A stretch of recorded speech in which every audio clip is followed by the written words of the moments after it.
Alright, we're back with another villains video where I go over the concept of how to craft good villains, or the way that I like to craft good villains. I'm sure there's plenty of other ways that work for different groups, but this is the way that I find really works as far as making villains and stuff.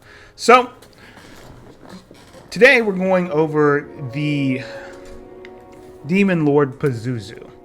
Now, he is not an official monster in the D&D stat block. He doesn't have actually, I think he does, which is weird. He has, I think it's in one of the off books that you can find on the DM's Guild.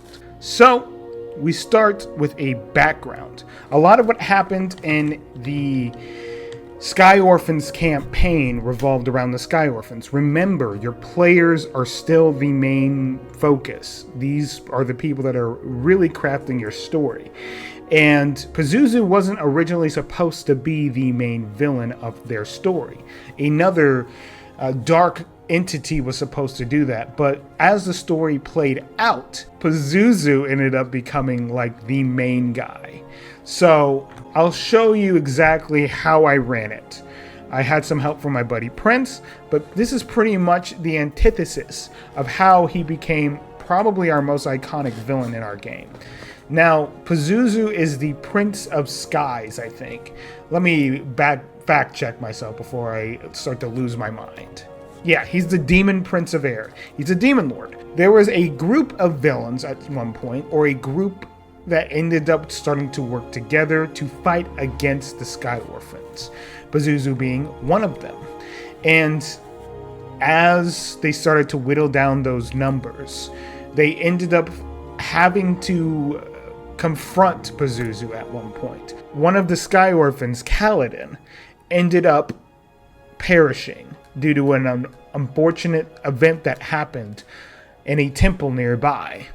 And it took an effect over the party for years. And we actually did a time skip after that, which helped with developing and showing that our players can grow after a very powerful and impactful event. And in that, Maddie ended up resurrecting Kaladin after a while. It was really just a ritual, and she's a cleric of Eldath. They went off on an adventure at one point, and as they were going off on an adventure to probably help the world somehow, an invasion happened during the night. Pazuzu ended up taking Kaladin's wife and children and father in an effort to start interacting with the party. With that being started, they all decided the next step was to get those important characters back. And in the process, they traveled to the Abyss itself, into a specific area called Pazunia, which he reigned.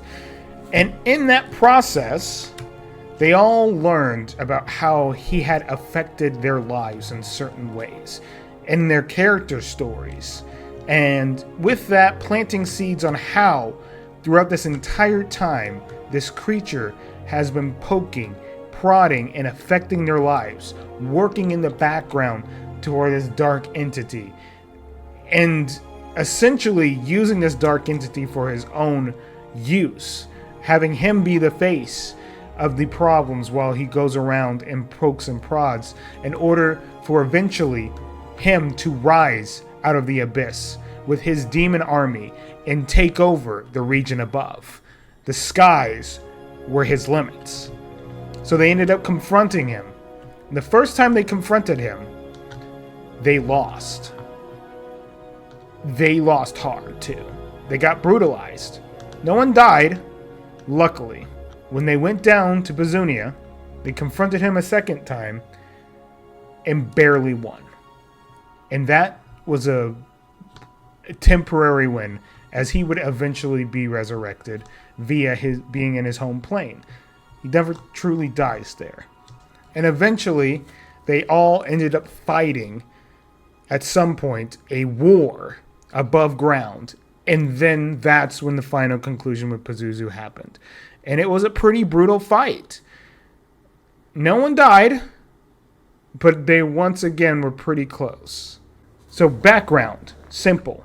He is the demon prince of air. He wants control. He wants more land. And to have something above ground is something more challenging, something more fun, something he can conquer, something no demon lord's ever done.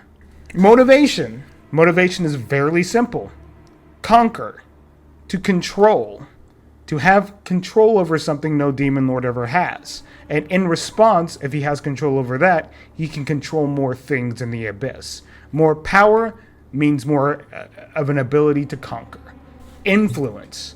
And that influence really is interacting with the party in different ways.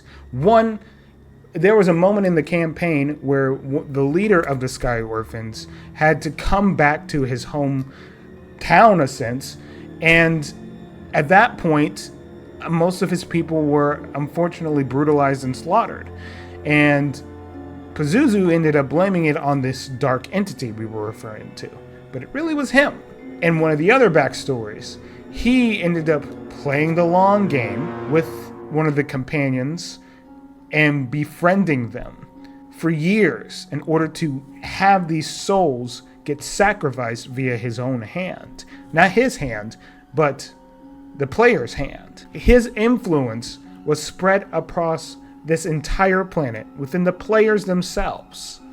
Development. He ended up developing into something more via the fact that he was just playing so many roles in everybody's story.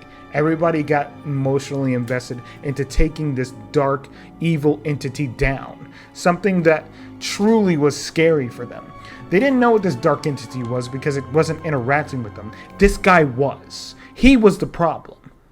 It's as simple as that. And this is just an example of one of the villains that were previously something established within the Forgotten Realms universe. It's not hard. It just takes some time, some effort, and some thought on exactly how you want them to interact with your party. I stand by this, and sometimes, yeah, it's not necessary for a villain to be interacting with your world. But it is something that really challenges the characters as far as development, as far as talking, as far as roleplay. And getting them emotionally invested into the story of why we're taking something down, who this person is, how they got this way. Maybe we can change them, maybe they can't. Remember, crafting your story and crafting your villain is shaping your story.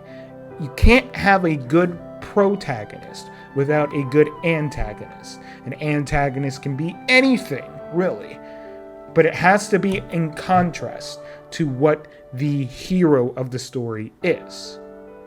So remember to craft your villain and share your story.